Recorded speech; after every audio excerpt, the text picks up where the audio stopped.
بسم اللہ الرحمن الرحیم الحمدللہ والصلاة والسلام علی رسول اللہ وعلی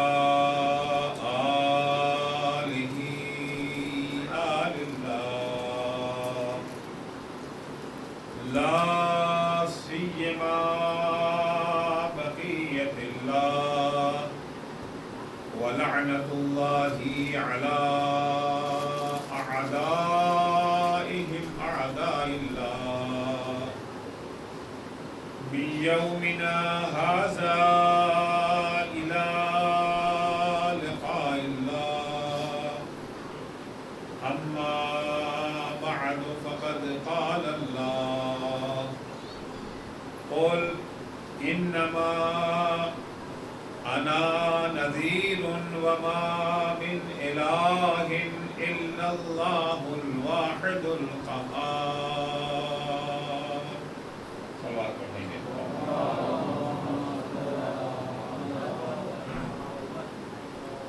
عزیزان گرامی، اللہ جل شانہ نے جب ہم انسانوں کو پیدا کیا تو ہمیں دیگر مخلوقات پر یہ امتیاز اور برتری عطا کی کہ ہمیں دوہرا وجود عطا کیا، دوہری زندگی سے نوازا اور دوہرا وجود دیا۔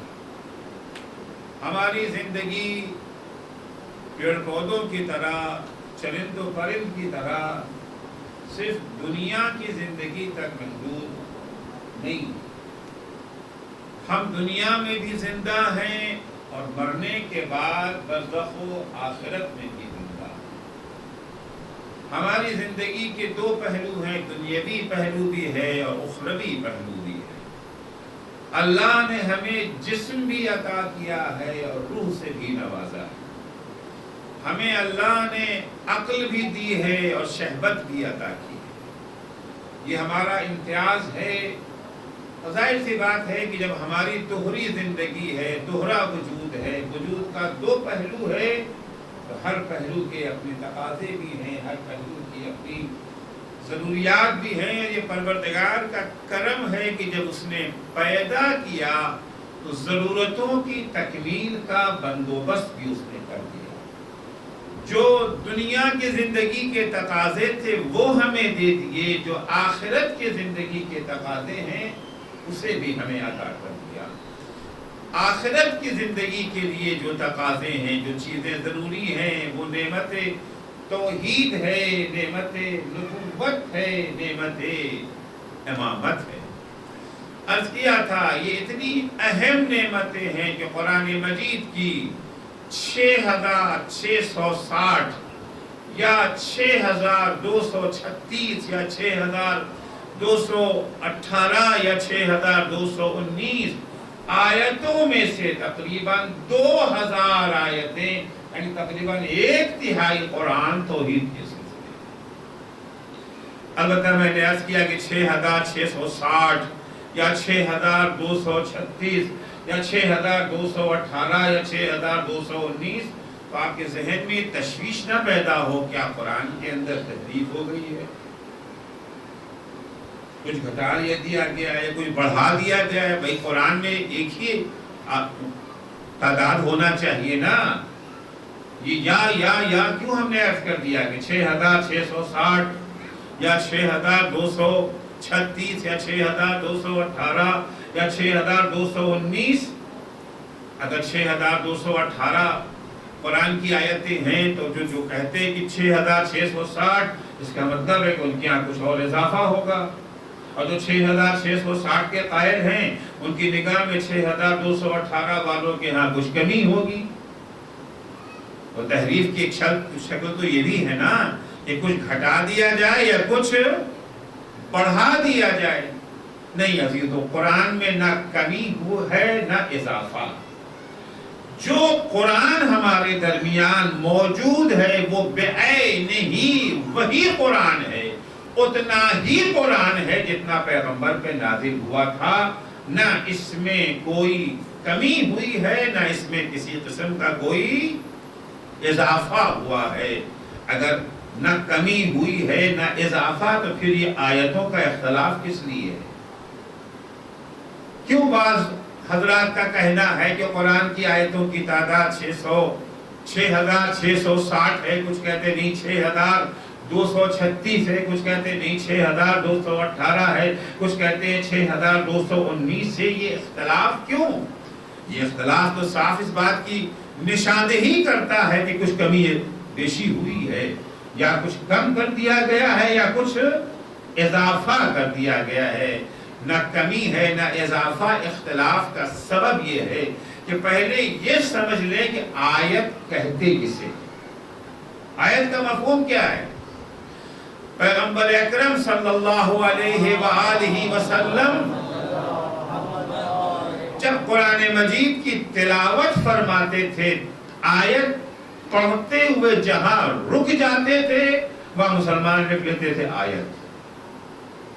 مثال کے طور پر پیغمبر نے فرمایا الحمدللہ رب العالمین، رک گئے پیغمبر، انہوں نے لکھ دیا آیت۔ الرحمن الرحیم، پھر رک گئے، انہوں نے لکھ دیا آیت۔ مالک یوم الدین، پھر رک گئے پیغمبر، انہوں نے لکھ دیا آیت۔ 3 آیتیں ہو گئی۔ لیکن اگر پیغمبر نے یوں پڑھ دیا الحمدللہ رب العالمین الرحمن الرحیم مالک یوم الدین، انہوں نے لکھ دیا ایک آیت۔ آیتیں وہی ہیں، الفاظ وہی ہیں، الفاظ میں نہ کمی ہے نہ اضافہ۔ اب یہ 3 آیت ہے کہ ایک آیت؟ تعداد میں اختلاف اس لیے ہے کہ اختلاف یہ ہوا کہ پیغمبر کہاں رکے تھے کہاں نہیں رکے تھے۔ بعضوں کے خیال میں پیغمبر یہاں رک گئے تھے، انہوں نے اس کو آیت بنا دیا۔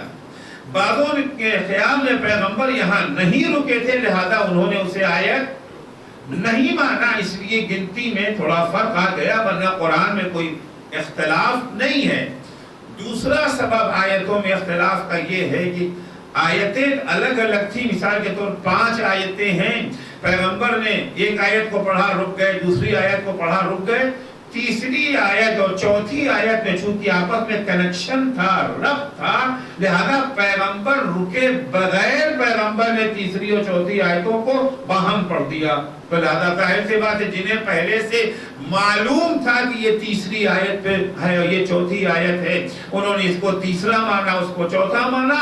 لیکن جنہیں معلوم نہ تھا کہ پیغمبر آیت تو الگ ہے لیکن اس لیے ساتھ پڑھ دیا ہے کہ چونکہ ایک آیت کا دوسرے آیت سے ربط اور تعلق تھا، انہوں نے اس کو 2 آیت مان لیا۔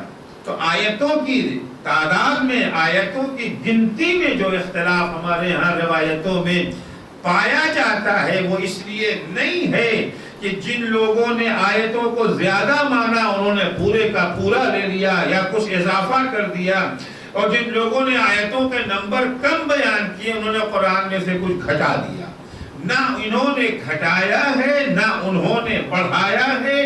آیتوں کے درمیان اگر اختلاف پایا جاتا ہے تو اس لیے ہے کہ پیغمبر کہاں رکے تھے اور پیغمبر کہاں نہیں رکے تھے۔ صلوات پڑھیں گے محمد آل محمد پر۔ تو بہرحال قرآن مجید کی چاہے 6660 آیتیں مانے، چاہے 6236 آیتیں مانے، چاہے 6218 یا 219 آیتیں مانے، ان میں سے تقریباً 1/3 قرآن جو ہے وہ توحید کے سلسلے میں، 1/3 قرآن جو ہے وہ توحید کے سلسلے میں ہے۔ عزیزو، توحید کی خاصیت یہ ہے، توحید کا اصل عرض کیا کہ توحید ہماری آخرت کی زندگی کو سنوارنے کا بہترین سرمایہ ہے۔ اگر نعمت توحید سے مالا مال ہو گئے، اگر اس سے ہم نے حاصل کر لیا، عرض کر چکا ہوں، کل بھی عرض کیا تھا، پرسوں بھی عرض کیا تھا کہ نعمت کا صرف ہونا کافی نہیں ہے بلکہ نعمت کے تعلق سے علم و معرفت و آگہی بھی ضروری ہے، اور علم و معرفت و آگہی کے ساتھ ساتھ اس پر عمل کرنا اور اس سے استفادہ بھی ضروری ہے۔ توحید وہ نعمت ہے کہ اگر ہم نے اس نعمت سے فائدہ اٹھا لیا، اگر سماج میں توحید نے اپنی جگہ بنا لی تو پھر وہ سماج کرپشن فری سماج ہو جائے گا. وہ سماج آخرت میں جنت نشی سماج ہوگا. اس معاشرے کو پھر جنت میں جانے سے کوئی روک نہیں سکتا ہے جس معاشرے میں توحید نے اپنا گھر بنا لیا ہو, توحید نے جگہ بنا لی ہو. چنانچہ پیغمبر اکرم صلی اللہ علیہ وآلہ وسلم ارشاد فرماتے ہیں کہ ثمن الجنہ, جنت کی قیمت, ظاہر سی بات ہے اگر آپ قیمت کسی چیز کی ادا کر دیں تو وہ تو آپ کی ہو جائے گی نا. انگوٹھی فرض کیجئے کہ آپ دکان پہ گئے انگوٹھی خریدنے کے لیے, انگوٹھی کے مالک سے, دکاندار کو آپ نے جو انگوٹھی کی قیمت تھی وہ اسے دے دیا, تو قیمت جب آپ ادا کر چکے تو ظاہر سے بات ہے کہ انگوٹھی کے مالک کو آپ ہو ہی جائیں گے, اب کوئی آپ کو اس سے روک نہیں سکتا ہے. پیغمبر فرماتے جنت کی قیمت کیا ہے؟ جو جنت کی قیمت ادا کر دے ظاہر سی بات ہے کہ وہ جنت کا حقدار ہو گیا. حضور فرماتے ثمن الجنت لا الہ الا اللہ, جنت کی قیمت کیا ہے؟ جنت کی قیمت ہے لا الہ الا اللہ, یہ جنت کی قیمت ہے. البتہ یہاں پر بحث یہ ہے کہ لا الہ الا اللہ سے مراد یہی الفاظ ہیں کہ جو زبان سے لا الہ الا اللہ ادا کر دے وہ جنت کا حقدار ہو گیا. وہ لا الہ الا اللہ جس کے اندر صرف 3 حرف پائے جاتے ہیں, لام الف ہا, یہ 3 ہی حرف ہیں, انہی کے تکرار سے لا الہ الا اللہ بن گیا, چوتھا حرف نہیں ہے. 3 حرف جسے طوطے کو بھی اگر رٹا دے تو وہ بھی رٹ لے گا. وہی لا الہ الا اللہ کربلا میں جو گلا کاٹ رہا تھا وہ بھی لا الہ الا اللہ کہہ رہا تھا, جس کا گلا کٹ رہا تھا وہ بھی لا الہ الا اللہ کہہ رہا تھا. کیا مفہوم یہی الفاظ ہیں؟ یہ الفاظ ہی جنت کی قیمت ہیں. زبان سے ہم نے کہا لا الہ الا اللہ, جنت کی قیمت ادا ہو گئی. قیمت جب ادا ہو گئی تو جنت کے حقدار قرار پا گئے. نہیں عزیزو, جنت کی جو قیمت جس چیز کو, جس لا الہ الا اللہ کو قرار دیا گیا ہے وہ الفاظ نہیں ہیں بلکہ لا الہ الا اللہ ایک قلبی حقیقت کا نام ہے. وہ لا الہ الا اللہ جو دل میں جگہ بنا لے, اس طرح سے جگہ بنا لے, وہ حقیقت قلبی ہے کہ اگر توحید دل میں جگہ بنا لے تو پھر اللہ کے سوا اس دل میں اور کچھ نہیں پایا جائے گا. ما سوا اللہ کا تصور بھی نہیں ہو سکتا ہے. اور جب انسان کے دل میں صرف اور صرف اللہ پایا جائے گا, ناممکن ہے کہ برائیاں اس کے قریب آ سکیں, ناممکن ہے کہ گناہ اس کے قریب آ سکے, ناممکن ہے کہ وہ کرپشن اور جرائم کا شکار ہو جائے. اس لیے کہ جو انسان دل سے, دل کی گہرائیوں سے لا الہ الا اللہ کہتا ہے, دل کی گہرائیوں سے لا الہ الا اللہ کہنے والا انسان ان برائیوں میں مبتلا ہی نہیں ہو سکتا ہے جن برائیوں کی وجہ سے آج دنیا جہنم بن گئی ہے, جن برائیوں کی وجہ سے آج دنیا جنگ کے دہانے پر کھڑی ہے, کیا کہوں بلکہ جنگ کی بھٹی میں جل رہی ہے یہ دنیا. جن برائیوں کی بنا پر آج ہر طرف کرپشن پھیلا ہوا ہے, کرائم اور جرائم کی شرح میں دن بدن اضافہ ہوتا جا رہا ہے, وہ برائیاں جس دل میں توحید جگہ بنا لے گی پھر وہ برائیاں وہاں قریب نہیں آ سکتی. عزیزو, یہ فقط خطابت نہیں ہے, یہ فقط نعرہ نہیں ہے, آپ کی خدمت میں اس کی جو ہے دلیل عرض کروں گا.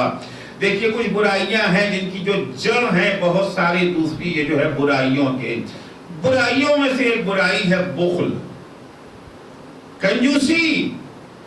آج اتنا جو خلفشہ دنیا میں مچا ہوا ہے, ہر طرف جنگ و خون کا بازار اگر گرم ہے, اس کے تہہ میں اگر چلے جائیے تو یہ انسان کی بری خصلت جسے بخل یا کنجوسی کہتے ہیں. بخل کا مطلب کیا ہوا؟ جو کچھ ہے سب ہمارا ہو جائے, جو کچھ ہے سب ہمارا ہو جائے, کسی اور کو نہ ملنے پائے, یہی تو بخل ہے نا. سخاوت اس کے برعکس ہے. سخاوت اگر عام سخاوت ہوگی تو ہمارے پاس بھی رہے اور آپ کے پاس بھی رہے، اور جب سخاوت کرم میں تبدیل ہو جاتی ہے، ہمارے پاس رہے یا نہ رہے آپ کے پاس ضرور ہونا چاہیے. اگر سخاوت کا جذبہ دنیا میں عام ہو جائے تو پھر لڑائی ہوگی، پھر جنگ ہوگی، پھر یہ فتنہ و فساد ہوگا. سارے بخل کی جڑ کیا ہے؟ سارے بخل کی جڑ ہے یہ بخل. سارے جنگوں کی جڑ یہ بخل ہے، یہ کنجوسی ہے، یہ خصلت، یہ چاہت کہ جو کچھ بھی دنیا میں ہے سب ہماری مٹھی میں ہو، کسی دوسرے کو کچھ نہ ملنے پائے.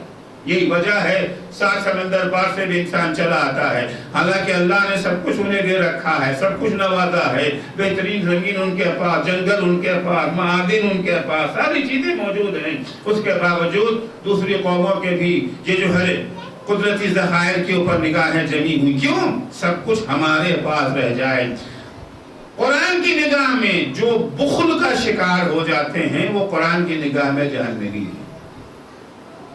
قرآن انہیں جہنمی کہتا ہے، ان کے لیے عذاب شدید کا قائل ہے قرآن مجید جو بخل اور کنجوسی کا شکار ہو جاتا ہے. قرآن کی آیت پڑھتا ہوں، والذین یکنزون الذهب والفضة ولا ينفقونها في سبيل الله فبشرهم بعذاب علیم.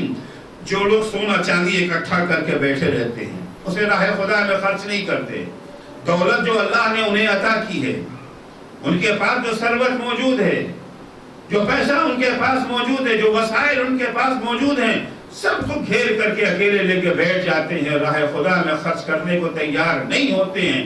کیوں تیار نہیں ہوتے ہیں؟ بخل کی وجہ سے، کنجوسی کی وجہ سے. نہیں، یہ صرف ہمارے پاس رہنا چاہیے، کسی اور کو نہیں ملنا چاہیے. قرآن کہتا ہے فَبَشِّرْهُمْ بِعَذَابٍ عَلِيمٍ، انہیں دردناک عذاب کی بشارت دے دو. جو بخل کرتے ہیں ان کے لیے کیا ہے؟ قرآن کہہ رہا ہے انہیں دردناک عذاب کی بشارت دے دو. کیا موحد بخیل ہو سکتا؟ نہیں. کیوں؟ کیونکہ خداوند متعالی کہتا ہے میری عزت و جلال کی قسم، میں موحدین کو کبھی جہنم میں نہیں جانے دوں گا. تو جو موحد ہوں گے وہ جہنم میں نہیں جائیں گے، اور جو بخیل ہوں گے وہ جہنم میں جائیں گے. اس کا مطلب کیا ہوا؟ اس کا مطلب یہ ہوا کہ جو بخیل ہیں وہ موحد نہیں ہو سکتے. جہاں توحید جگہ بنا لے گی وہاں بخل کا گزر بھی نہیں ہو سکتا ہے. ایک صلوات پڑھیں گے محمد و آل محمد پر. الذين يكنزون الذهب والفضة ولا ينفقونها في سبيل الله فبشرهم بعذاب علیم. جہاں شمع توحید جس قلب میں روشن ہوگی، ناممکن ہے کہ قرآن اور خدا کے صریحی حکم کے باوجود وہ اپنے مال و دولت میں دوسروں کو شریک کرنے کے لیے تیار نہ ہو.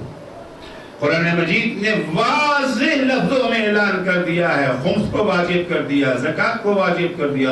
تو قرآن کا صریحی حکم ہے خمس کے سلسلے میں، وَاعْلَمُوا أَنَّمَا غَنِمْتُم مِّن شَيْءٍ فَأَنَّ لِلَّهِ خُمُسَهُ وَلِلرَّسُولِ وَلِذِي الْقُرْبَى وَالْيَتَامَى وَالْمَسَاكِينِ وَابْنِ السَّبِيلِ إِن كُنتُمْ آمَنتُم بِاللَّهِ وَمَا نَزَّلْنَا عَلَىٰ عَبْدِنَا. دیکھو تمہیں جو بھی فائدہ ہوتا ہے، جو تمہیں یہ جو ہے پروفٹ ہوتا ہے، اس میں سے 5واں حصہ تمہیں نکال دینا ہے اللہ کے لیے، رسول کے لیے، ذوی القربیٰ کے لیے، یتیموں، مساکین و ابن سبیل کے لیے. کس سے خطاب ہو رہا ہے؟ نکال دو. خطاب کس سے ہو رہا ہے؟ قرآن کہتا ہے ان کنتم آمنتم باللہ وما نزلنا علی عبدنا، اگر تمہیں ایمان اللہ پر ہے اور ان قوانین و فرامین پر ایمان ہے جو اللہ نے اپنے بندے محمد مصطفیٰ صلی اللہ علیہ وآلہ وسلم پر نازل کیا. اگر ایمان ہے، یعنی اگر تم موحد ہو، اللہ نے کیا نازل کیا کہ 2000 آیتیں توحید کے سلسلے میں. اگر توحید پر تمہیں اعتقاد ہے، اگر موحد ہو تو تم یقیناً خمس ادا کرو گے. کس کے لیے؟ غربا کے لیے، مساکین کے لیے، یتیموں کے لیے، تم اسے ادا کرو گے. ناممکن ہے کہ ایک انسان موحد بھی ہو اور خوف دیتے وقت اس کا ہاتھ کانپنے لگے کہ میں اپنی گاڑی کمائی کیوں دوں. ایک موحد یہ لفظ نہیں کہہ سکتا کہ میں اپنی گاڑی کمائی کیوں دوں، کیونکہ موحد اپنی کمائی کو اپنی کمائی سمجھتا ہی نہیں ہے. موحد کی نگاہ میں تو اس کا اپنا وجود بھی اپنا نہیں ہے. موحد کی زبان پہ ایک کلمہ ہوتا ہے اِنَّا لِلَّهِ وَإِنَّا إِلَيْهِ رَاجِعُونَ. ہم تو اللہ کی ملکیت ہے. اِنَّا لِلَّهِ کا کیا معنی ہے؟ ہم اللہ کی ملکیت ہیں، ہم اللہ کی پراپرٹی ہیں. وَإِنَّا إِلَيْهِ رَاجِعُونَ. یہ ملکیت، یہ پراپرٹی اللہ نے کچھ دنوں کے لیے بطور امانت ہمیں دیا ہے اور ایک دن اسے یہ امانت لوٹانا پڑے گی.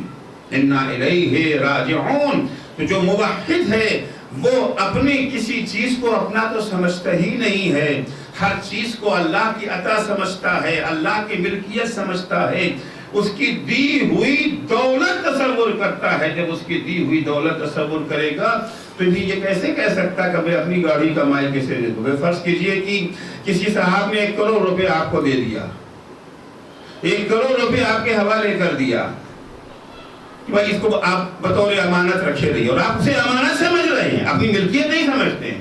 ملکیت سمجھ لیں گے پھر تو ذرا یہ جو ہے مشکل ہو جائے گی. نہیں، آپ امانت ہی تصور کر رہے ہیں. جب آپ کا تصور یہ ہے کہ یہ دولت فلاں 1 کروڑ روپے فلاں صاحب کی امانت ہے، اس کے بعد ان کا یہ خط آپ کے پاس آ جائے، اس 1 کروڑ میں سے 80 لاکھ آپ رکھ لیجئے، 20 لاکھ انہیں دے دیجئے. آپ کو پریشانی کوئی ہوگی؟ کوئی پریشانی ہوگی آپ کو؟ نہیں، ہرگز نہیں ہوگی پریشانی، کہ آپ کا تو ہے نہیں نا. آپ تو کہتے ہیں چلو اچھا ہوا بوجھ کم ہو گیا، کیونکہ امانت ایک بوجھ ہے نا. امانت ایک بوجھ ہے انسان کی. اگر آپ واقعا اسے امانت سمجھ رہے ہیں، کیونکہ امانت میں آپ تصرف تو نہیں نہ کر سکتے. امانت اگر آپ کے پاس ہے تو آپ کی صرف ذمہ داری بڑھ جاتی ہے اس کی حفاظت کریں. وہ آپ کے کسی کام کی تو ہے نہیں، امانت ہے وہ چیز. جو کچھ ہمارے پاس ہے موحد اسے کیا سمجھتا ہے؟ امانت سمجھتا ہے. دولت ہے تو امانت ہے، عزت ہے تو امانت ہے، شہرت ہے تو امانت ہے، اقتدار ہے تو حتی اولاد ہے تو وہ بھی امانت ہے. اولاد بھی امانت ہے. مشہور قصہ ہے جناب ابو ایوب انصاری کا. ابو ایوب انصاری رسول خدا کے جلیل القدر صحابیوں میں سے ہیں. مدینہ جب آئے تھے حضور نے سب سے پہلا قیام انہی کے گھر میں کیا تھا، ابو ایوب انصاری کے ہاں. ابو ایوب انصاری کے بیٹا تھا، بچہ تھا، کیونکہ بیمار رہتا تھا. ابو ایوب انصاری کا بچہ بیمار ہے. ایک دن وہ اپنے گھر سے باہر گئے جاب کے لیے. کام ظاہر سے بات ہے کہ جاننا تو پڑتا ہی ہے، جاب ہے، بزنس ہے، کاروبار ہے. بیماری اپنی جگہ پر ہے لیکن جاب کاروبار اپنی جگہ. چلے گئے اپنے کاروبار کے سلسلے میں.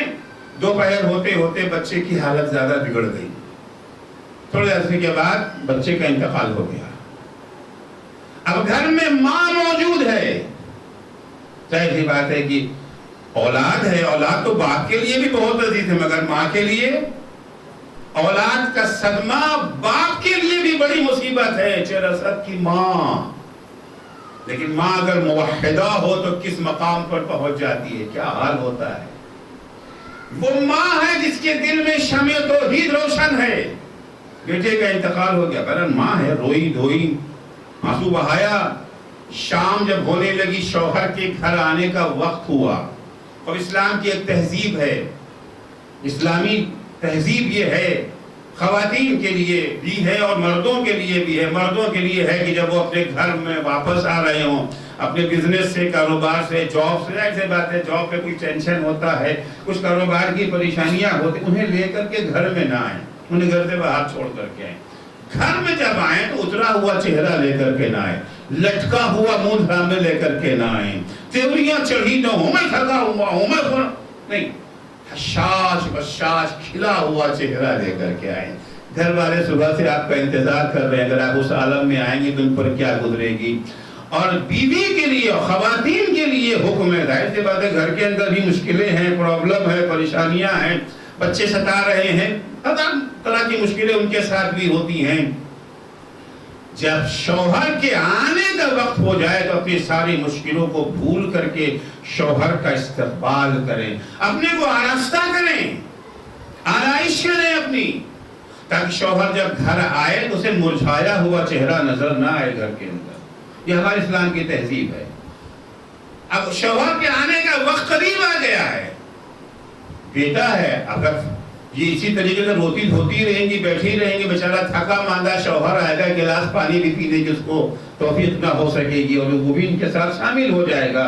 لہذا انہوں نے بچے کے جنازے کو اٹھا کر کے دوسرے کمرے میں لے جا کر کے چادر اڑا کر کے اس کو یہ جو ہے ڈال دیا، اور خود انہوں تیار ہوئی شوہر کے استقبال کے لیے۔ شوہر آیا، استقبال کیوں؟ یہ اتنا بڑا حوصلہ کہاں سے آ رہا ہے؟ یہ وہی عقیدہ توحید ہے جو یہ انرجی ان کے اندر پیدا کر رہا ہے۔ اولاد ہے، مگر اولاد اللہ کی امانت ہے، وہ بھی اللہ کی امانت ہے، ہم بھی اللہ کی امانت ہے، یہ بھی اللہ کا حکم ہے، یہ بھی اللہ کا حکم ہے۔ لیکن اگر ہم اپنے کو اللہ سے الگ تصور کریں گے، اولاد کو اپنی اولاد سمجھیں گے اور اللہ کے حکم کو اپنے سے جدا تصور کریں گے تو حکم ماننا ذرا مشکل ہو جائے گا۔ ایسے حالات میں ایک ماں کے لیے اس قانون پہ عمل کرنا مشکل ہو جائے گا۔ لیکن نہیں، ابو ایوب انصاری کی زوجہ خود کو کنیز خدا تصور کر رہی ہیں، بچے کو اللہ کی دی ہوئی امانت تصور کر رہی ہیں، حکم خدا کو اپنے رب کا حکم تصور کر رہی ہیں۔ شوہر کا استقبال کیا، دسترخوان لگایا، کھانا کھلایا، شوہر کو کھانا وانا کھا چکے، اب شوہر کو خبر تو دینا ہے کہ بچہ مر گیا ہے، مگر کیا سلیقہ ہے باپ کو خبر دینے کا، کیا سلیقہ ہے؟ کہتی ہیں یہ بتائیے کہ اگر کوئی آپ کو کوئی امانت دے رکھنے کے لیے اور ایک دن وہ امانت لینے آ جائے تو آپ کیا کریں گے؟ بڑی خوشی کی بات ہوگی، بہت خوشی کی بات ہوگی، بھائی بوجھ اتر گیا، سلوک دوش ہو گئے، ذمہ داری ختم ہوئی، ہم تو خوشی خوشی اس کے حوالے کی امانت کر دیں گے۔ کہ اتنے برس پہلے اللہ نے ہمیں بھی ایک امانت سپورٹ کی تھی بچے کی شکل میں، آج اس نے امانت کو واپس لے لیا، امانت اللہ نے واپس لے لیا۔ جائیے جا کر کے اصحاب کو خبر کیجیے، آ کر کے دفن و کفن کا بندوبست کیجیے۔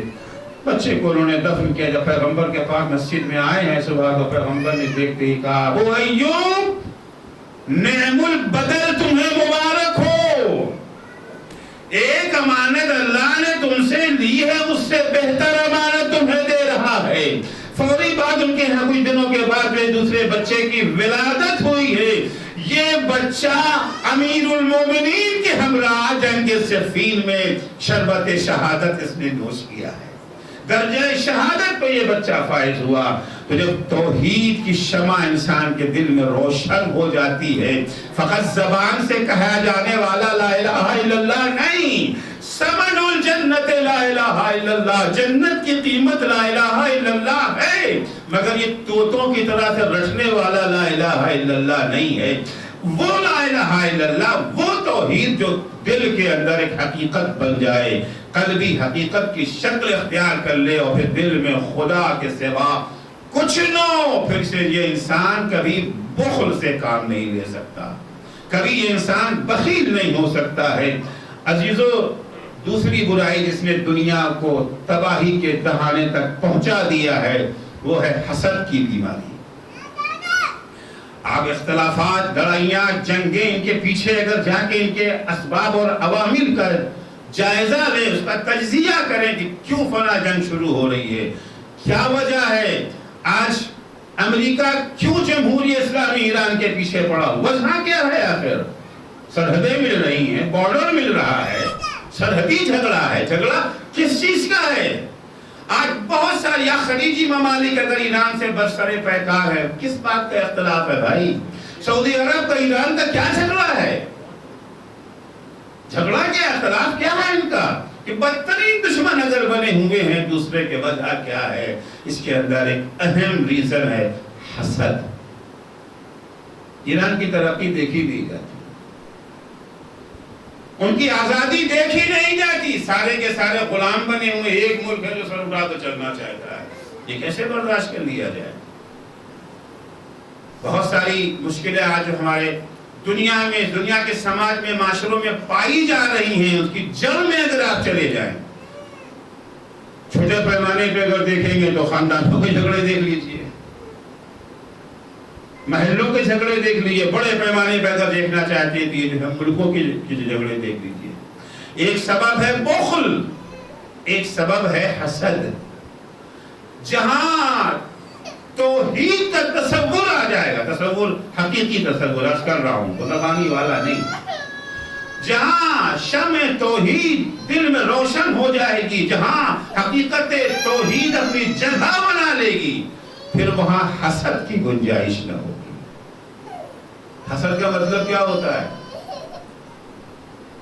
آپ کے پاس ایک چیز ہے اور ہم جو ہے چل رہے ہیں، ان کے پاس کہاں سے آ گئی؟ دولت ان کے پاس کہاں سے آ گئی؟ یہ عہدہ ان کے پاس کیسے آ گیا؟ یہ حسن و جمال ان کے پاس کیسے؟ ہمیں اللہ نے بدصورت بنایا، انہیں خوبصورت بنا دیا۔ اللہ نے انہیں اتنا نواز دیا، ہمیں نہیں دیا۔ ان کے ماشاءاللہ اولاد ہے، ہمارے پاس اولاد نہیں ہے۔ یہی نا حسد ہے۔ انہیں جو دولت ملی تو کہاں سے ملی؟ انہیں اولاد دینے والا کون ہے؟ انہیں خوبصورت بنانے والا کون ہے؟ انہیں شہرت و عزت سے نوازنے والا کون؟ اللہ کے سوا کوئی اور ہے؟ اللہ نے انہیں دولت میں غرق کر دیا، ہمیں فقر و فاقے کا شکار بنا دیا۔ ہم سوکھی روٹی کھا رہے ہیں، یہ ناز و نعم میں زندگی بسر کر رہے ہیں۔ خوب یہ تقسیم پروردگار کی ہے۔ میں نے پہلے دن وہ حدیث مولا کائنات کی پڑھی تھی نا، والمال قد قسمه بینکم عادل، مال کو عادل خدا نے تمہارے درمیان تقسیم کیا۔ ہمیں اس قابل سمجھا کہ ہم سوکھی روٹی کھائیں، آپ کو اس قابل جانا کہ آپ کو دولت میں غرق کر دیا ہے۔ ہمیں اللہ نے بدصورت بنایا، آپ کو خوبصورت بنا دیا۔ اب اگر ہم آپ سے جل رہے ہیں، حسد کر رہے ہیں، یعنی ہمیں اللہ کی تقسیم پر اعتراض ہے، ہمیں آپ سے زیادہ اللہ پر اعتراض ہے کہ اللہ یہ کہاں کا تیرا انصاف ہے کہ تو نے مجھے سوکھی روٹی دے دیا، انہیں جو ہے مرغ مسلم عطا کر دیا، ہمیں بدصورت بنا دیا، انہیں خوبصورت بنا دیا، ہم اولاد کو ترس رہے ہیں، ان کی اولاد کی لائن لگی ہوئی ہے، ہم عزت کو ترس رہے ہیں، ان کی ہر طرف ہے، جہاں جس جگہ جاتے ہیں لوگ ان کے اعتراف میں کھڑے ہو جاتے ہیں، ہر طرف ان کا چرچا ہے۔ تو ہمیں ان پر اعتراض نہیں ہے، در حقیقت ہمیں اللہ پر اعتراض ہے۔ اور ایک موحد کبھی اللہ پر انگلی نہیں اٹھا سکتا ہے۔ جہاں توحید ہوگی وہاں کبھی اللہ رضینا قسمت الجبار فینا، مولا علی فرماتے ہیں اللہ نے جو ہمارا مقدر قرار دے دیا، ہمیں اپنے مقدر پر ہم راضی اور خوش ہیں۔ جس حال میں خدا ہمیں رکھے ہمیں اس پر کوئی اعتراض نہیں ہے۔ حسد اتنی بڑی بیماری ہے، حاسد اتنا بڑا گنہگار ہے کہ اللہ جل شانو اپنے حبیب کو تمام عظمتوں کے باوجود کہتا، حبیب حاسد سے پناہ مانگیے۔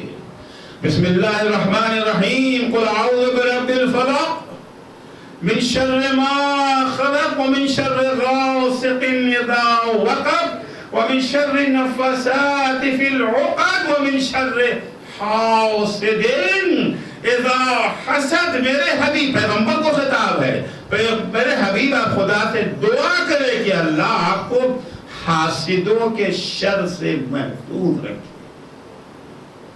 یہ اگر موحد ہوتا، اگر یہ واقعی اس کے ہاں توحید پائی جاتی تو بھلا اللہ اپنے حبیب کو اس سے بچنے کا حکم دیتا؟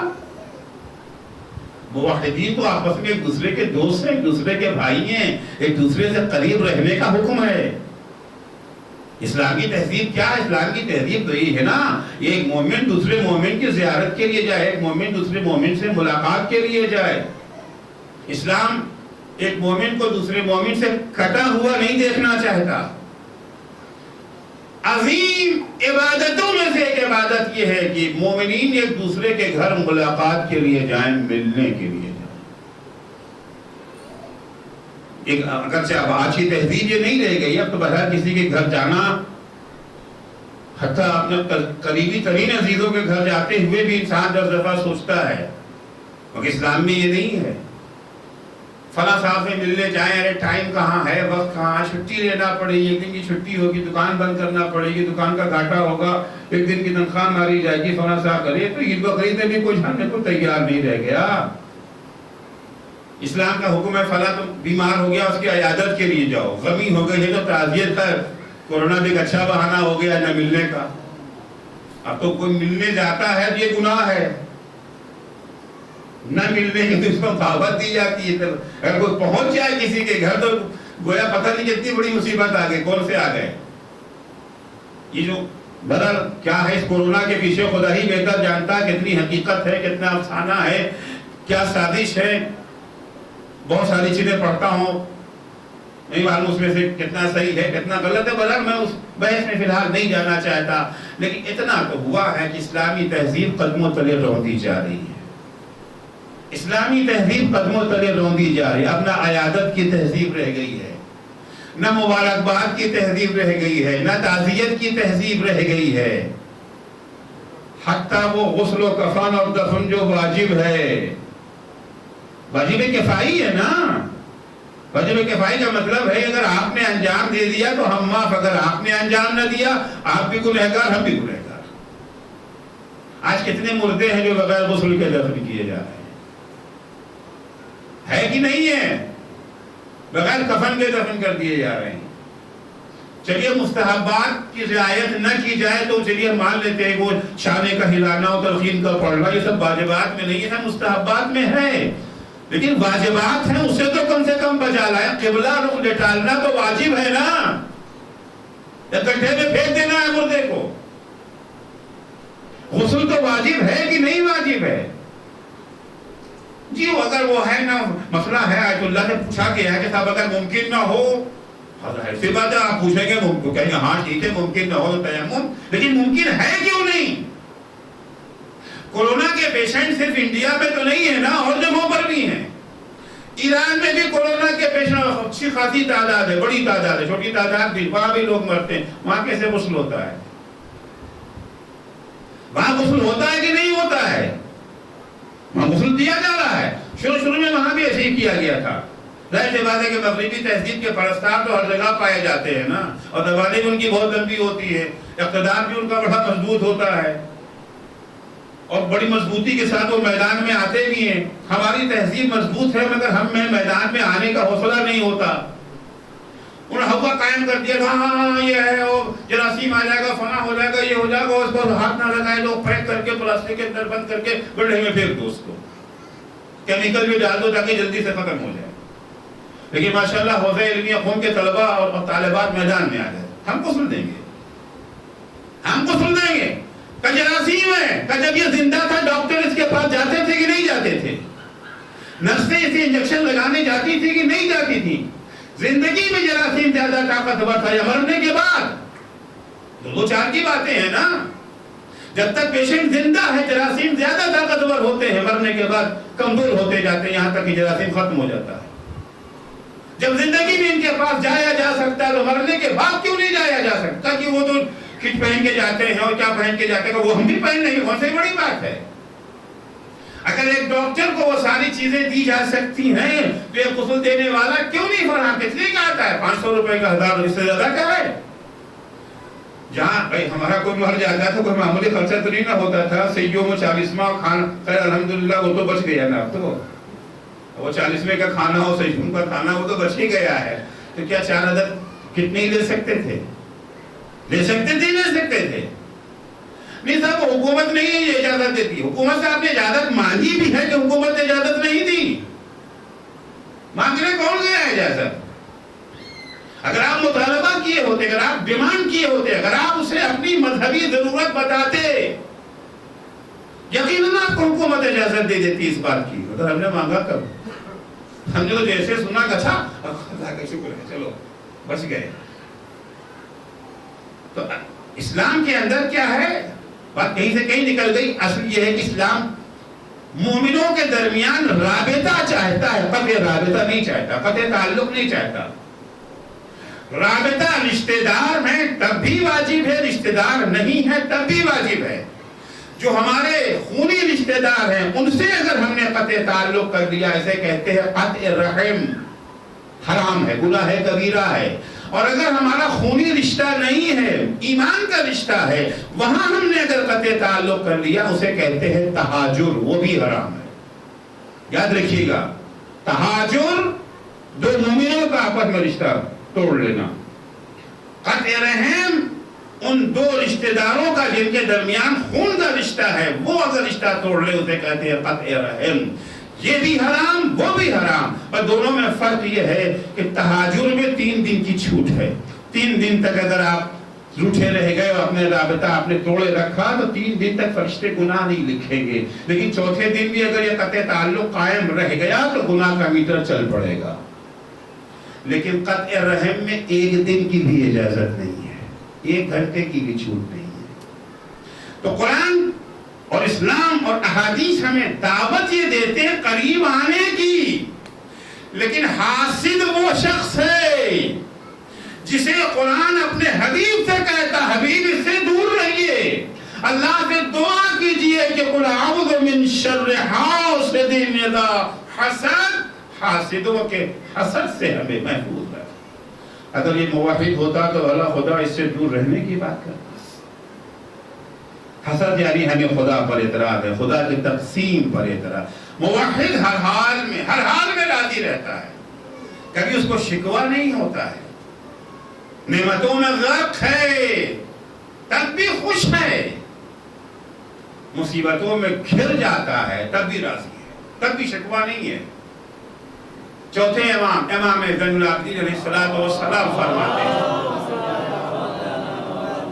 جب شب عاشور آئی ہے تو میرے بابا نے میرے خیمے کے بغل میں ایک خیمہ نصب کیا اور اس میں اپنے اصحاب کو اکٹھا کیا۔